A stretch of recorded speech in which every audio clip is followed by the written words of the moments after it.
An oncologist once told me that 9 patients out of every 10 he meets had no warning that something dangerous was already growing inside them. They woke up, brewed coffee, scrolled the news, and went to bed believing tomorrow would look just like yesterday, right up to the moment a scan or a biopsy flipped their lives upside down. Illness rarely begins with drama. It slips in quietly through the door of habit.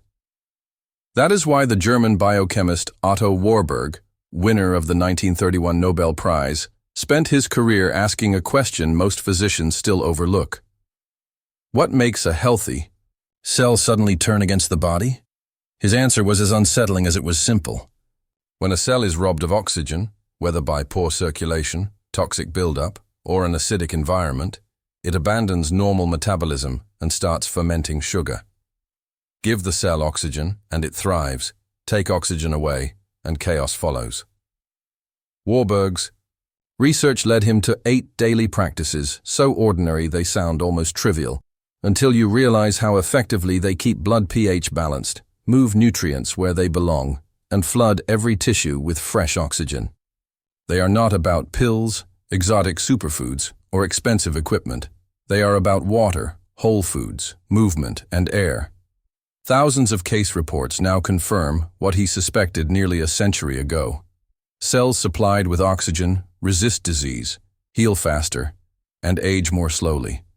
I have gathered his principles into a single morning-to-night routine, not as a rigid prescription, but as a set of simple switches anyone can flip, beginning today, to transform invisible biology into visible energy.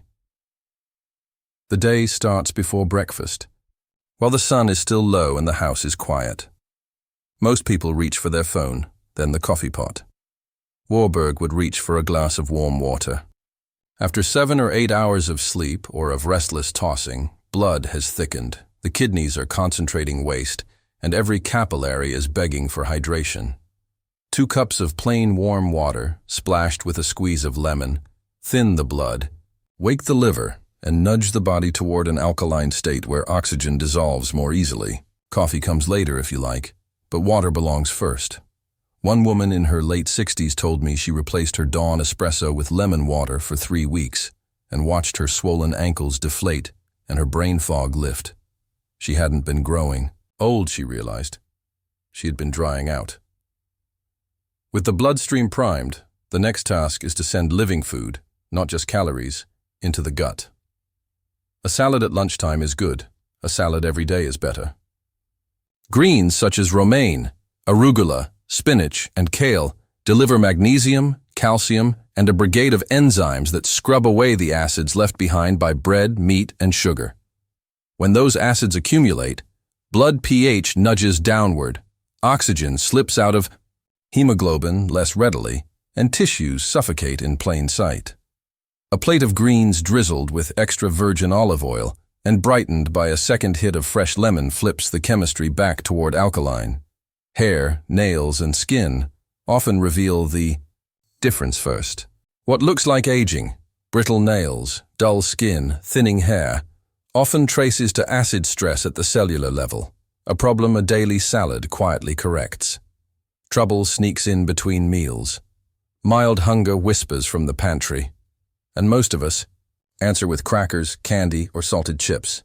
Each handful feels small, yet it leaves a metabolic fingerprint. When a refined snack floods the bloodstream with glucose or sodium, the body must borrow calcium and magnesium to neutralize the spike, and once those minerals leave the bones, they are not easily replaced. Blood thickens, platelets clump, and the oxygen supply chain slows a little more. Warburg advised choosing almonds instead, a snack that stabilizes sugar, supplies alkaline minerals, and satisfies the brain's craving for crunch. He often paired them with spirulina, dried and ground, for a jolt of plant protein and iron straight from the sea. One retired teacher traded her afternoon candy bar for a handful of almonds and a tall glass of water. 30 days later, her cholesterol panel read like it belonged to a woman 20 years younger. Even the cleanest diet cannot offset the damage done by stagnation. Blood and lymph are rivers. Stop moving and they become swamps. A walk around the block, a climb up 3 flights.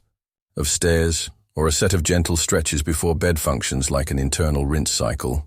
Muscle contractions squeeze venous blood back toward the heart, flush carbon dioxide from tissues, and invite oxygen-rich blood to take its place. Movement also ignites the lymphatic system, a second circulatory network that lacks a pump and relies on muscle action to clear cellular trash. An older man who had resigned himself to chronic knee pain began strolling 15 minutes each evening. 2 weeks later, the ache eased. A month later, he could rise from a chair without using his hands. He hadn't found a miracle cure. He had simply gotten his fluids moving again. Breathing is movement's silent partner. City life trains us to breathe in shallow sips, just enough to keep going. Yet shallow breaths ventilate only the tops of the lungs, leaving the lower lobes, where the majority of blood flow occurs, underinflated and underoxygenated. Warburg taught patients to step outdoors each morning, draw a slow 5-second, inhale through the nose, hold it for 2 beats, then release it in a soft hum. The hold lets oxygen soak across the alveoli. The hum vibrates the airways and keeps them open. Each cycle bathes the brain in fresh oxygen, steadies the heartbeat, and washes away stress hormones that turn blood acidic. A software engineer, met in Seattle, takes phone calls standing by an open window, practicing the 5-second rule. Within a week, his headaches vanished and his resting pulse fell 10 beats per minute. Proof that a laptop job does not have to equal low oxygen. Protein matters, but how we obtain it matters more. Warburg never argued that everyone must become vegetarian.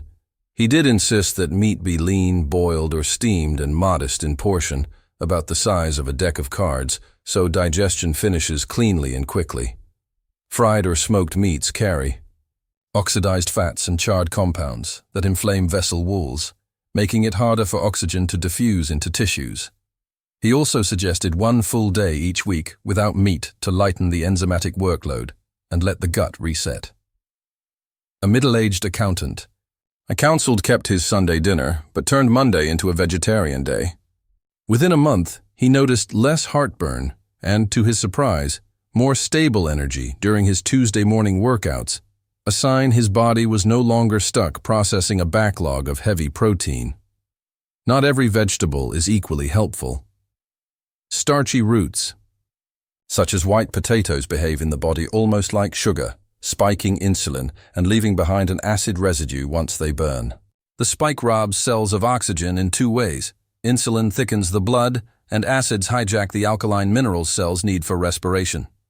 Swapping potatoes for steamed zucchini, cauliflower, or bright peppers supplies fiber and antioxidants, without the metabolic penalty.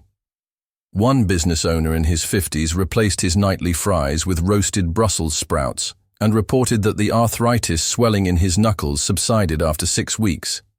The only other change he made was drinking more water.